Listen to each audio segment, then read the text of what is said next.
सरदार लतीफ़ खोसा साहब, सर ये इतना बड़ा मामला है, जितनी खुलकर इस पर सियासत हो रही है, अव्वल तो माजरत के साथ पीपल्स पार्टी को तो करनी ही नहीं चाहिए, क्योंकि पीपल्स पार्टी तो ये मसला इन 13.5 सालों में इस पे कुछ कर ही नहीं सकी, लेकिन इस पर भी आप सियासत कीजिए, इसका नहीं था, उसका था, इसका था, उसका कोई लेना देना नहीं था। सर ये मुनासिब बात है? देखिए नादिया, पहली बात तो ये है कि ये मरकजी हुकूमत ने अपने जिम्मे लिया था, या तो मोहतरम नवाज शरीफ साहब तकमील कर जाते अपने दौरे इक़्तिदार में, और या जाहिर है कि जो उनके बाद आना वाली हुकूमत थी उनका काम था इसको मुकम्मल करना। अब इंफ्रास्ट्रक्चर तो अब बीच में से छोड़ गए, आधा छोड़ गए।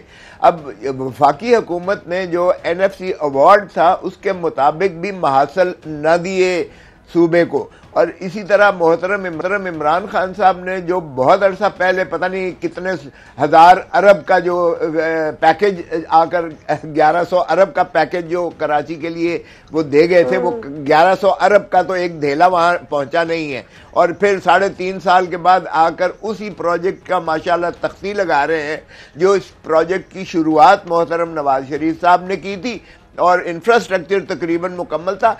आज भी ये प्रोजेक्ट नामुकम्मल है। अब भी जो इन्होंने एक एक्सपेरिमेंटल बेसिस पर 15 दिन के लिए चलाया है, अब भी ये फर्स्ट फेज है, इसके बाद सेकंड फेज और थर्ड फेज होगा, तो तब जाकर ये प्रोजेक्ट वायबल होगा और कराची को कोई ट्रांसपोर्टेशन की फैसिलिटी, ये 80 बसें जो है और 1.5 लाख मुसाफिर जो है, ये जब 1, 2 और 3 फेज मुकम्मल हो जाएंगे तो तब उसकी अफादियत आएगी, तब उसका फायदा होगा। ठीक है खोसा साहब, मैं जरा फारूक हबीब साहब से पूछ लूँ। सर फारूक हबीब साहब, खोसा साहब का भी कहना है और PMLN भी ये कह रही है कि खाली ये तख्ती लगाने की गेम है। आपने पहले 3.5 साल में जाके इसको मुकम्मल किया, पहले नून लीग कर गई थी। सवाल मेरा, बात वही है कि अवाम का पैसा है, अवाम के टैक्सेस का पैसा है, लेकिन सवाल यह है कि 3.5 साल बाद एक नून लीग का छोड़ा हुआ प्रोजेक्ट कंप्लीट करने से आप समझते हैं कि कराची का उसका जो ड्यू राइट है वो मिल गया? देखें, पहले तो बुनियादी तौर के ऊपर चूंकि खोसा साहब का ताल्लुक जो है वो पंजाब से है और हमारे लिए बड़े काबिल एहतराम है, लेकिन मसला ये है कि पीपल्स पार्टी ने चले पंजाब में तो अपने आप को खुद ही ख़त्म किया इनकी कारकर्दगी ने 2008 से 2013 में, लेकिन सिंध में भी उनकी मुसलसल 13 साल से ये हुकूमत है और इससे कबल पीपल्स पार्टी की 6 बार जो है वो सिंध में हुकूमत आ चुकी है। लेकिन बुनियादी तौर के ऊपर ग्रीन बस के ऊपर तो चले इन्होंने क्या बात करनी है। ये एक ऑरेंज बस बना रहे हैं, ऑरेंज बस के नाम से, जिसका 4 किलोमीटर का ट्रैक है। वो पिछले 4 साल से तामीर हो रही है, लेकिन अभी तक जो है वहाँ पर खड्डे पड़े हुए हैं उसके ट्रैक में, वो मुकम्मल नहीं हो सकी। तो ग्रीन बस की बात तो जो है वो दूर की बात है। और ये एक बस भी जो ऑरेंज बस पे इन्होंने चलानी ऑरेंज ट्रैक के ऊपर, वो आज तक ये खरीद नहीं सके। ये तो कहानी है पीपल्स पार्टी की, वहाँ पर साईं सरकार की हुकूमत की। और जहाँ तक रह गई बात कराची के लोगों को मास ट्रांजिट मंसूबा देना, तो वो नादिया अच्छी बात होगी कि जो करंट बस का सिस्टम है उनकी तस्वीरें, उनकी वीडियोज आप चलाएं, जहाँ पर लोग चढ़ते वक्त ये सोच रहे होते हैं कि किसी हादसे का शिकार ना हो जाएं। शीशे टूटे हुए हैं, दरवाजे टूटे हुए हैं, सीट्स नाम की कोई चीज ही नहीं है, उनकी मेंटेनेंस नहीं है। किसी टाइम भी किसी बस को जो है वो किसी वजह से कोई ऐसा मसला दरपेश आ सकता है जिससे इंसानी जानों को खतरा लाक हो सकता है। तो यहाँ पर पहली बार वफाकी हुकूमत जो मौजूदा हुकूमत है, जब 2018 में हमारी हुकूमत आई तो एक नामुकम्मल हवा में लटका हुआ मंसूबा था, जो कि सिंध हुकूमत और उस वक्त की मुस्लिम लीग नून हक की हुकूमत के अंदर लड़ाई झगड़े का जो है वो शिकार था। मैं PMLN के आगे ये सवाल रख देता हूँ जरा क्विकली, मुझे आप ये बताएं कि ये कहते हैं जी हमने 1.5 साल में इस्लामाबाद मेट्रो बना दी, हमने 1 साल के अंदर लाहौर मेट्रो बना दी, तो 5 साल इनको मिले थे 2013 से 2018 में, तो ये ग्रीन लाइन क्यों नहीं मुकम्मल कर सके?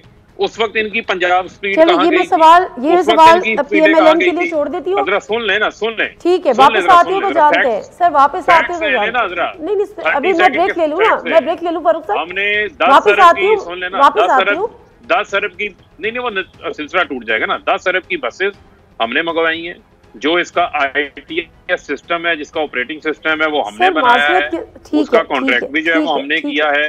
और आज अगर कराची के लोगों को एक अच्छी ट्रांसपोर्ट मिल गई है जो कि ग्रीन क्लीन एनर्जी के लिहाज से भी बेहतरीन है और उनको साफ सुथरी बसों में सफर करने का मौका मिलेगा, उसके ऊपर इनको खुश होना चाहिए, उसके ऊपर मातम नहीं करना चाहिए। सर, मसला ये है कि इस इशू को लेकर सियासत इतनी हो रही है कि लग रहा है कि कराची वालों पे किसान कर दिया है, एहसान अजीम कर दिया है। जावेद अब्बासी साहब हमारे साथ मौजूद हैं, सेनेटर PMLN। अस्सलाम वालेकुम जावेद अब्बासी साहब। वालेकुम सलाम जी। जावेद अब्बासी साहब, ये कल से अब तक जो एक जंग छिड़ी हुई है कि जी हमारा प्रोजेक्ट था, तुम्हारा प्रोजेक्ट था, हमने फीता काटा था, तुम फीता क्यों काटा, हमारा हमने इसका इनॉग्रेशन करना था, आपने क्यों कर दिया। सर, ये मुनासिब आपको लगता है? और अभी फ़ारूक हबीब साहब ये कह रहे थे, वो सवाल ब्रेक से पहले छोड़ के गए थे, कि आप बताएं ना, अगर ये 2 साल का 1.5 साल का मंसूबा था तो फिर आपने 2016 में इसको अनाउंस किया था, 2018 में जाते जाते मुकम्मल करके क्यों नहीं गए? बिस्मिल्लाहिर्रहमानिर्रहीम, बहुत शुक्रिया। देखें जी, ये बहुत बड़ी डिमांड थी कराची के अंदर, और कराची वो शहर है जो बहुत ज्यादा हमारे खाने में कंट्रीब्यूट करता है, और दुनिया के जो बड़े शहर हैं उनमें से एक शहर आता है, उससे बड़ी बुरी हालत थी, और स्पेशली ट्रांसपोर्ट के हवाले से मुस्लिम लीग नून को हुकूमत को क्रेडिट जाता है कि उन्होंने एक बड़ा प्रोजेक्ट जो था वो यहाँ कराची में शुरू किया है, और 90% काम उस वक्त मुकम्मल हो गया था। बाकी आपको पता है कि थोड़ा सा 90% काम मुकम्मल हो गया था। जी जी जी नहीं, आप किसी से भी बात पूछ लें, आपके वहाँ अपने लोग नहीं, आप बात कर लें, फिर मैं आपको बताऊंगी। जी हाँ, अब जब 10% या 15% काम, अगर जो रिटर्निंग काम अगर था भी, तो वो 1-2 महीने में इनकी हुकूमत में मुकम्मल होना चाहिए था। ये जो इन्होंने डिले किया है, सिर्फ इस वजह से किया है कि लोग ये बात भूल जाएंगे PMLN ने शुरू किया था, और हम ये क्रेडिट ले लें, उस वजह से एक तो इन्होंने 3 साल कराची के लोगों को बड़ी तकलीफ में रखा है, वरना ये 3 साल बड़ा फिक्र कर सकते थे। ठीक है। दूसरा, कितना अच्छा काम होता है कि आज वज़ीर आज़म साहब बड़े दिल का मुजाहरा करते और कहते कि ये तोहफा आपको मुस्लिम लीग नून हुकूमत ने दिया है, उन्होंने शुरू किया है, वो ज्यादा काम करके गए थे, मैं उनको मुबारकबाद देता हूँ, उन्होंने बड़ा अच्छा काम किया था, और फिर हम आए तो हमने मुकम्मल किया। लेकिन आज अगर इस मुल्क का वज़ीर आज़म सब जाके क्रेडिट लेते हैं 10% काम का, वो जो काम पहले से शुरू था मुकम्मल होने वाला है, तो फिर तो ये किसी तौर पर भी मुनासिब नहीं है। हमने कोई आसान नहीं किया था, ये कराची के सर, मैं भी ये कहती थी, किसी ने कोई आसान नहीं किया था, ना आपने किया था ना उन्होंने किया था, किसी की जाती पैसा नहीं था, किसी की जेब से अदायगी नहीं हुई थी, अवाम के टैक्सेस का पैसा था। 67% रेवेन्यू जनरेट करता है कराची, बहुत पहले हो जाना चाहिए था, जो बहुत एंड में हुआ। आपने फरमाया कि 90% काम कंप्लीट हो चुका था। असद उमर साहब की मैं बात सुन रही थी, आप मुझे तस्दीक कर दें, बल्कि लतीफ़ खोसा साहब इसकी तस्दीक या तरदीद कर दें, क्योंकि सिंध गवर्नमेंट का मामला है। जब फेडरल गवर्नमेंट और प्रोविंशियल गवर्नमेंट के दरमियान कोई ऐसा प्रोजेक्ट होता है, क्योंकि फेडरल गवर्नमेंट का प्रोजेक्ट था लेकिन वहाँ पे चलना सिंध गवर्नमेंट में था, उसके दरमियान एक फैसिलिटेशन एग्रीमेंट साइन होता है, वो एग्रीमेंट 2020 अप्रैल में साइन हुआ। तो फिर मुझे बताएं कि PMLN ने जब वो एग्रीमेंट ही साइन नहीं किया था, और वो एग्रीमेंट साइन होते होते PTI की गवर्नमेंट को भी 2 साल लग गए, तो फिर ये प्रोजेक्ट कैसे 2019 और 2020 में और 2018 में मुकम्मल हो जाता? लतीफ़ खोसा साहब। देखें, ये बात आपकी ठीक है, इंफ्रास्ट्रक्चर जब तक कंप्लीट ना होता तब तक फैसिलिटेशन जो है ये मुआहदा कैसे क्यों कर होता। जब बसें तभी आप ऑर्डर देते हैं, तभी आप LC खुलवाते हैं, तभी आप जो है फॉरेन कंपनीज को इन्वॉल्व करते हैं, जब आपका इंफ्रास्ट्रक्चर, चूंकि इंफ्रास्ट्रक्चर अभी कंप्लीट मुकम्मल नहीं हुआ था और मोहतरम नवाज शरीफ साहब की हुकूमत चली गई, तो अगर आप मुराद सईद की भी जरा टेप चलवा दें तो उन्होंने भी खड़े होकर कहा था कि फरवरी 2019 में ये फंक्शनल हो जाएगा।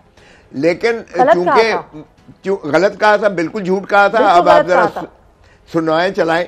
अब बात यह है कि अगर मोहतरम इमरान खान साहब वो ऑपोजिशन को गालियां देने से ज़रा एतराज़ करके थोड़ा सा ये इस चीज़ का एतराफ़ कर लेंगे कि सिंध में पीपल्स पार्टी की हुकूमत है या किसी और सूबे में किसी और की हुकूमत है, जब तक वो एक वज़ीर आज़म पाकिस्तान बनकर नहीं सोचेंगे और फिर इसी तरह दुत्कारते रहेंगे या मुतहारिब रहेंगे तो फिर कैसे होगा। तो फैसिलिटेशन मुआहदा बिल्कुल अप्रैल 2000 में हुआ और अप्रैल 2000 में भी आज जो है आज 2021 खत्म हो गया है। अब भी 1 साल बकाया है, अभी भी 1 साल लगेगा, यानी इनकी हुकूमत गुजर जाएगी। ये सिर्फ तख्ती लगवाना मकसूद था, क्योंकि अभी सेकंड और थर्ड जब फेजेस कंप्लीट होंगे तो 21 किलोमीटर का, तब जाके ये 80 बसेस चलेंगी।